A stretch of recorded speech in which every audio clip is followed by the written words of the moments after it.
ओम शांति। 9 जनवरी 1980 की अव्यक्त मुरली है। अलौकिक ड्रेस और अलौकिक श्रृंगार। मुरली का हेडिंग है अलौकिक ड्रेस और अलौकिक श्रृंगार। आज बाप दादा विशेष चारों ओर के बच्चों की रमणीक रंगत देख रहे थे, जिसको देख मुस्कुरा भी रहे थे और कहीं कहीं विशेष हंसी भी आ रही थी। वह कौन सी रंगत थी? बाप दादा देख रहे थे कि संगम युगी सर्वश्रेष्ठ हीरे तुल्य युग के वासी और सर्वश्रेष्ठ बाप दादा के बच्चे, ईश्वरीय संतान, ब्राह्मण कुल की श्रेष्ठ आत्माओं को व लाडले सिकिलते बच्चों को बाप दादा ने विशेष सारे दिन के लिए भिन्न भिन्न प्रकार की ड्रेस और श्रृंगार, साथ साथ बैठने के स्थान व आसन कितने श्रेष्ठ दिए हैं। जो जैसा समय वैसी ड्रेस और वैसा ही श्रृंगार कर सकते हैं। सतयुग में भिन्न भिन्न ड्रेसेस और श्रृंगार चेंज करेंगे, लेकिन संस्कार तो यहाँ से ही भरने हैं ना। ब्रह्मा बाप ने संगम युग की भिन्न भिन्न ड्रेसेस और श्रृंगार से ब्राह्मण बच्चों को सजाया है, लेकिन रमणीक रंगत क्या देखी। जो इतनी सुंदर ड्रेसेस और सजावट होते हुए भी कोई कोई बच्चे पुरानी ड्रेस, मिट्टी वाली मैली ड्रेस पहन लेते हैं। जैसी ड्रेस वैसा श्रृंगार। अमृत वेले की ड्रेस और श्रृंगार जानते हो। सारे दिन की भिन्न भिन्न ड्रेस और श्रृंगार जानते हो। बाप दादा द्वारा भिन्न भिन्न टाइटल्स बच्चों को मिले हुए हैं, तो भिन्न भिन्न टाइटल्स की स्थिति रूपी ड्रेस और भिन्न भिन्न गुणों के श्रृंगार के सेट हैं। कितने प्रकार की ड्रेसेस और सेट हैं। जैसी ड्रेस वैसा श्रृंगार का सेट, और ऐसे ही सजे सजाए सीट पर सदा सेट रहो। अपनी ड्रेसेस गिनती करो कि कितनी है। उसी टाइटल की स्थिति में स्थित होना, अर्थात ड्रेसेस को धारण करना। कभी विश्व कल्याणकारी की ड्रेस पहनो, कभी मास्टर सर्वशक्तिवान की और कभी सवदर्शन चक्रधारी की। जैसा समय जैसा कर्तव्य वैसी ड्रेसेस धारण करो। साथ साथ भिन्न भिन्न गुणों के श्रृंगार करो या भिन्न भिन्न श्रृंगारों के सेट धारण करो। कानों में, गले में, कानों में और मस्तक में यह श्रृंगार हो। मस्तक में यह स्मृति धारण करो कि मैं आनंद स्वरूप हूँ। यह मस्तक की चिंदी हो गई। मुख द्वारा अर्थात गले में भी आनंद दिलाने की बातें हो। यह गले की माला हो गई। हाथों द्वारा अर्थात कर्म में आनंद स्वरूप की स्थिति हो। यह हाथों के कंगन हो गए। कानों द्वारा भी आनंद स्वरूप बनने की बातें सुनते रहना, यह कानों का श्रृंगार है। पाँव द्वारा आनंद स्वरूप बनाने की सेवा की तरफ पाँव हो, अर्थात कदम कदम आनंद स्वरूप बनने और बनाने को ही उठे, यह पाँव का श्रृंगार है। अब एक सेट समझ लिया, पूरा ही सेट धारण कर लिया। ऐसे अलग अलग समय पर अलग अलग सेट धारण करो। सेट धारण करना तो आता है ना। या कानों का पहनेंगे तो गले का छोड़ देंगे। वैसे भी आजकल की दुनिया में सेट पहनने का रिवाज है, तो आपके इतने श्रेष्ठ श्रृंगार के सेट हैं, वह धारण क्यों नहीं करते हो? पहनते क्यों नहीं हो? इतनी सब भिन्न भिन्न प्रकार की सुंदर ड्रेसेस छोड़कर दे अभिमान के स्मृति की मिट्टी वाली ड्रेस क्यों पहनते हो? अनोखा ड्रेस कंपटीशन। आज ड्रेस और श्रृंगार की कंपटीशन देखिए कि कौन से बच्चे सारा दिन सजे सजाए रहते हैं और कौन से बच्चे ड्रेस बदलने और पहनने उतारने में ही लग जाते हैं। अभी अभी एक ड्रेस धारण करेंगे और अभी अभी वह ड्रेस उतार कर घटिया ड्रेस पहन लेंगे। ज़्यादा समय श्रेष्ठ सुंदर ड्रेस पहन ही नहीं सकते तो क्या देखा, कोई कोई बिल्कुल बदबू वाली ड्रेस भी पहन लेते हैं। कौन सी बदबू? देह के संबंध और देह के पदार्थों के लगाव की बदबू वाली ड्रेस, जो दूर से ही बदबू आती थी। कोई गंदे चमड़े और ड्रेस पहने हुए थे, अर्थात क्रिमिनल आई की चमड़ी को देखने की ऐसी गंदी चमड़ी की ड्रेस भी पहने हुए थे। किसी की ड्रेस पर गंदे दाग भी लगे हुए थे। गंदे दाग अर्थात औरों के अवगुण, अर्थात दाग को अपने में धारण करना। तो गंदे गंदे दाग वाली ड्रेस भी थी। किसी की ड्रेस तो बहुत खराब खून के दागों की भी थी। वह क्यों थी?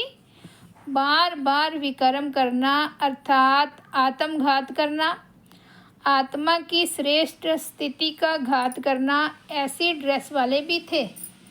आप सोचो, कहाँ सुंदर टाइटल्स के स्थिति की ड्रेस और कहाँ ये गंदी ड्रेस।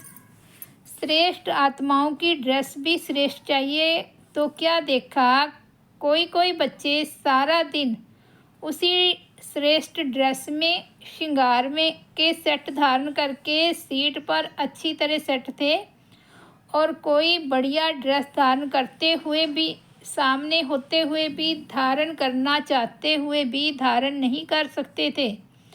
तो अमृत वेले से श्रेष्ठ श्रृंगार का सेट धारण करो।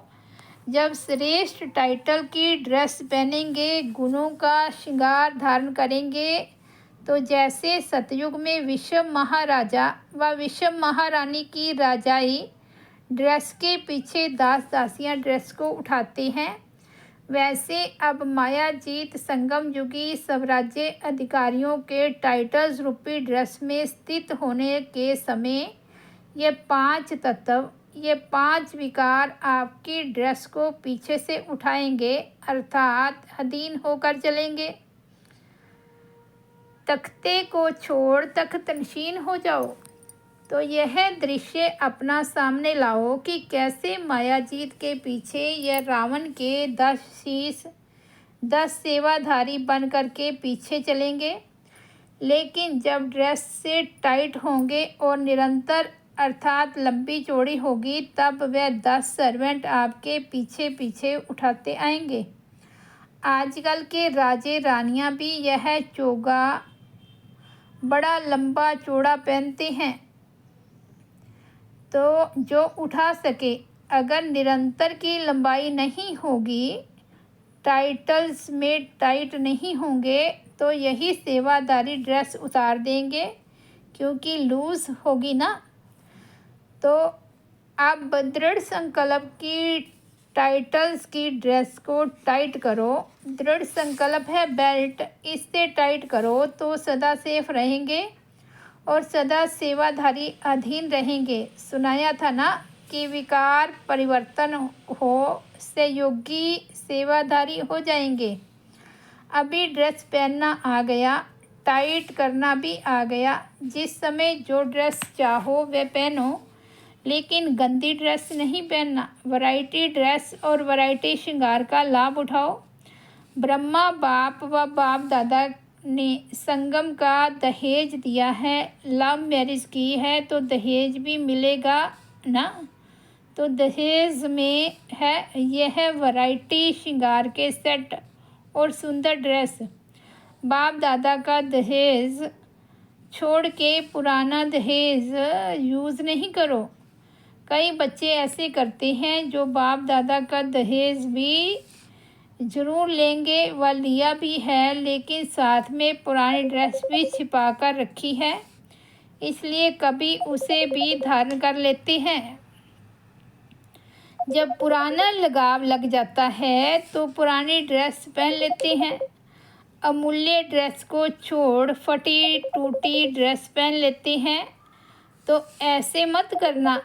अब तक भी छिपा कर रखा हो तो जला देना है और जला कर के राख भी उसके अपने पास नहीं रखना, वह भी सागर में स्वाहा कर देना, तो सदा सजे रहेंगे और बाप के साथ दिल तख्त नशीन रहेंगे।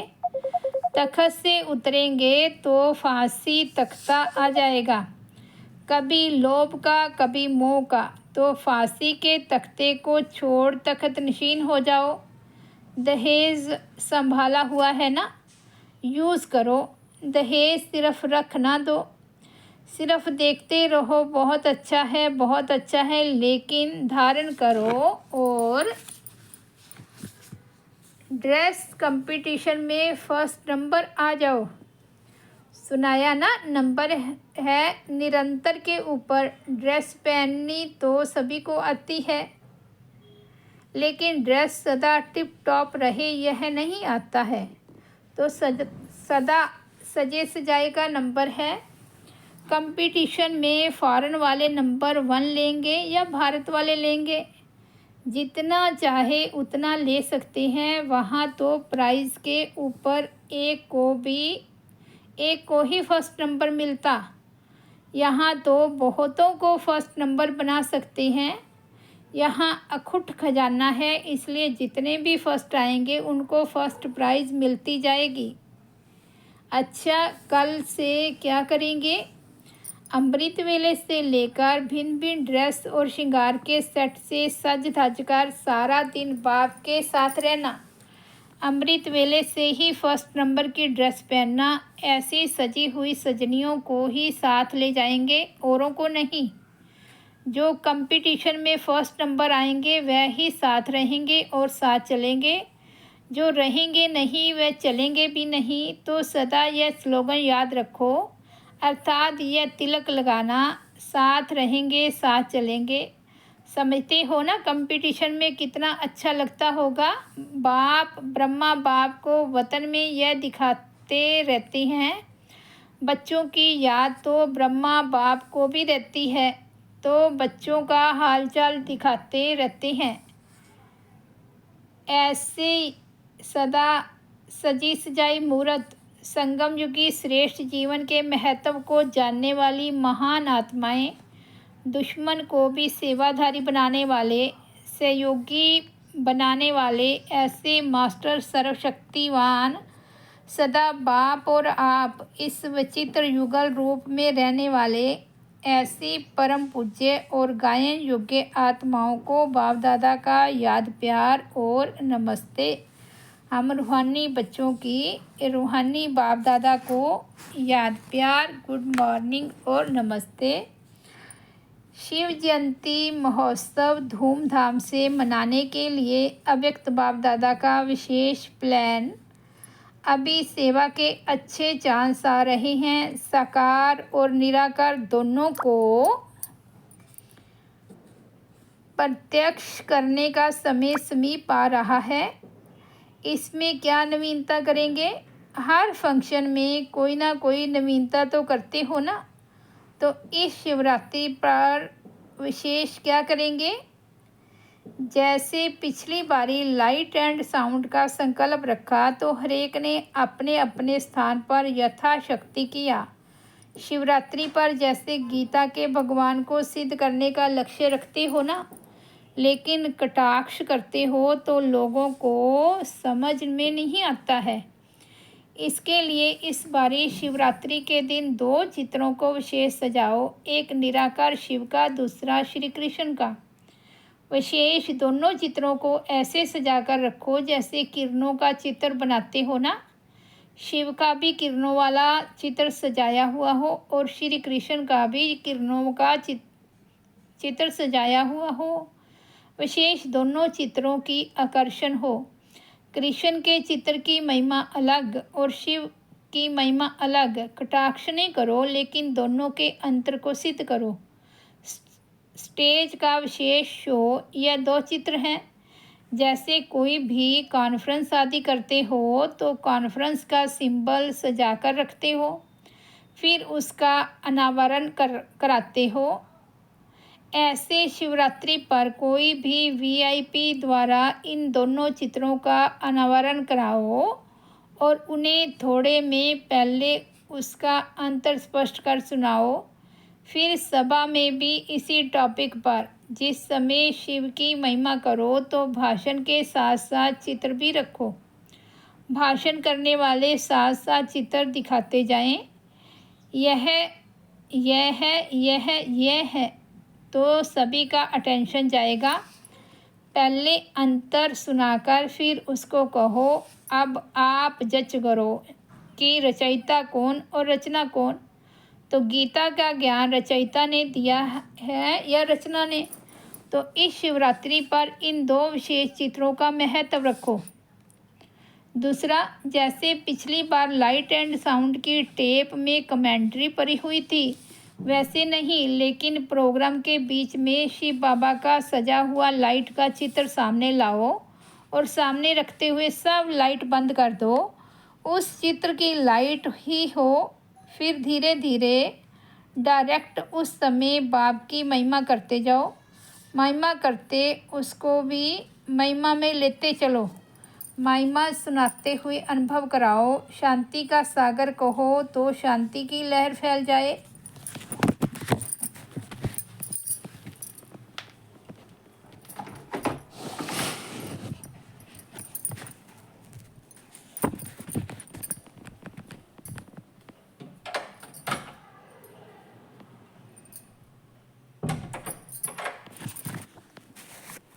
बाबा ने कहा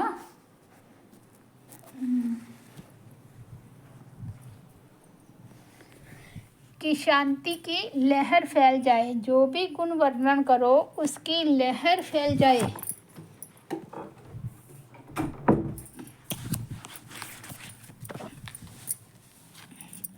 उस समय सब लाइट बंद होनी चाहिए। सिर्फ एक उस चित्र की तरफ सबका अटेंशन हो।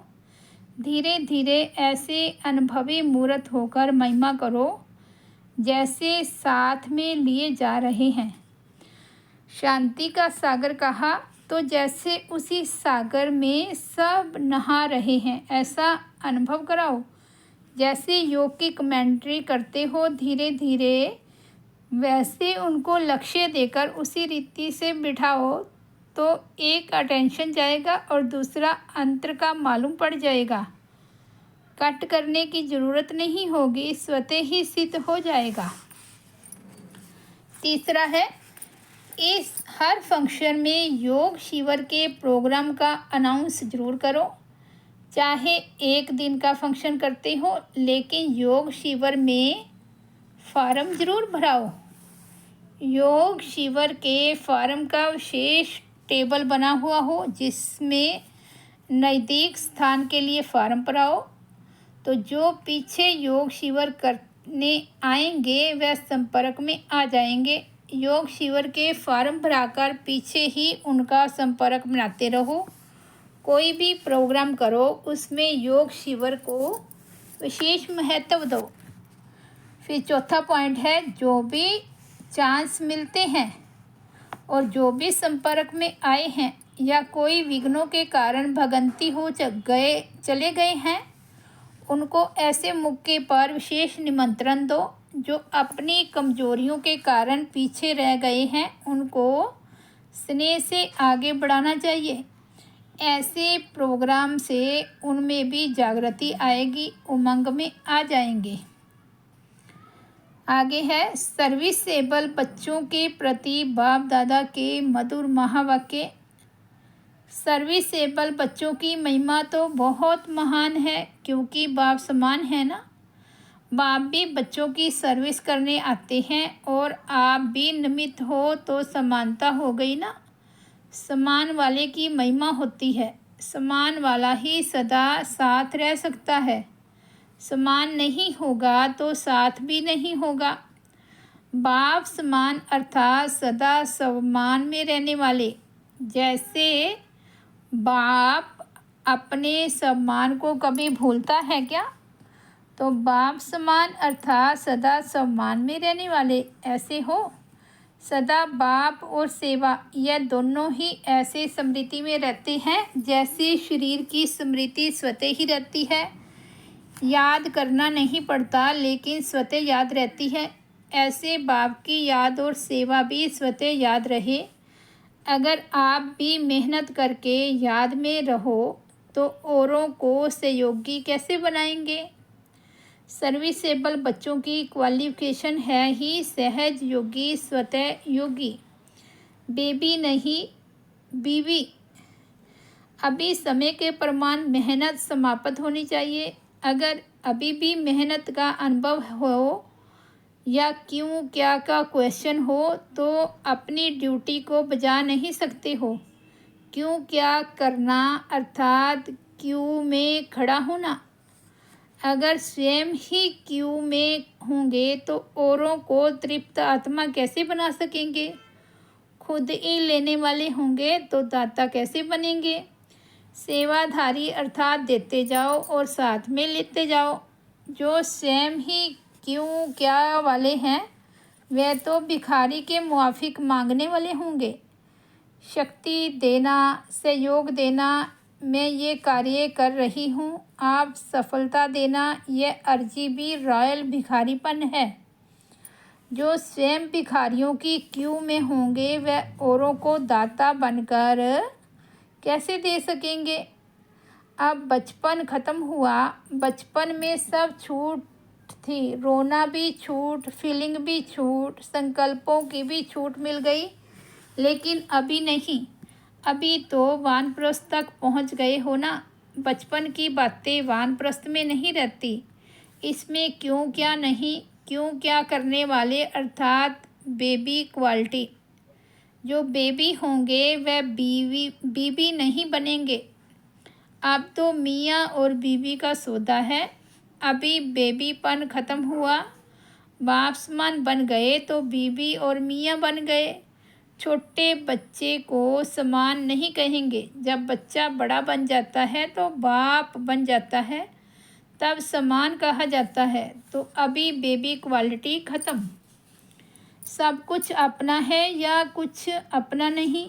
संस्कार मिलते नहीं, यह भी संकल्प न आए। मिलाने ही है, मिलते नहीं, यह कौन बोलता है। ये बदलता नहीं, सुनता नहीं, यह ना या नहीं की भाषा किसकी है। अब तो होना ही है। हाँ जी ना शब्द समाप्त तो सभी हाँ हाँ वाले होना। अभी बेहद के बनो, हद को छोड़ो। सुनाया था ना कोई जोन का भी हेड है तो यह भी हद हुई।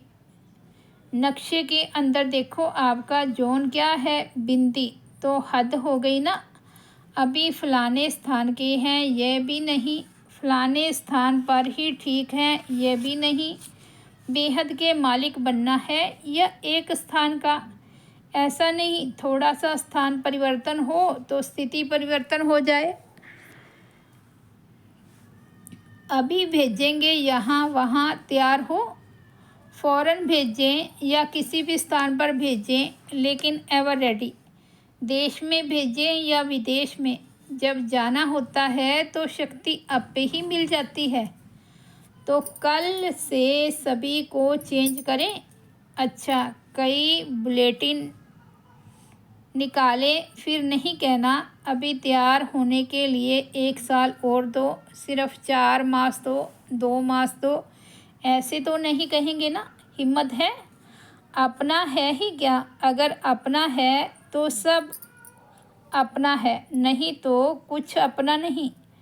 जो बाप का वह अपना, बाप का बेहद है, आपका भी बेहद, सब हमारे हैं, इसको कहते हैं बेहद। सभी बच्चों को सदा विशेष सहयोग देते ही रहते हैं क्योंकि जो सेवा के निमित्त बने हुए हैं तो विशेष सेवाधारियों को विशेष सहयोग सदा प्राप्त होता ही है। विशेष कार्य करने वाले तो पहले याद आएंगे ना। लौकिक रीति से भी कोई हिस्ट्री को याद करो तो हिस्ट्री में भी कौन पहले आता है। जो विशेष होगा वही याद आएगा ना। संगम युग की हिस्ट्री में भी जो जितना विशेष सेवाधारी है वह विशेष आत्मा है। तो बाप दादा जब भी याद करेंगे तो पहले वह स्वतः ही याद आएंगे। याद करो, यह कहने की ज़रूरत ही नहीं, सिर्फ विशेष याद का रिटर्न लेने वाले बनो। बाप सबको याद का रिटर्न देते हैं, लेकिन लेने वाले कभी कभी अलबेलेपन के कारण लेते नहीं हैं। बाप के पास जो भी है वे देने के लिए है, तो बाप सबको देते हैं, लेने वाले नंबरवार हैं। अच्छा, ओम शांति। तो ये थे 9 जनवरी 1980 के बाबा के अव्यक्त महावाक्य। मुरली की हेडिंग है अलौकिक ड्रेस और अलौकिक श्रृंगार। ओम शांति।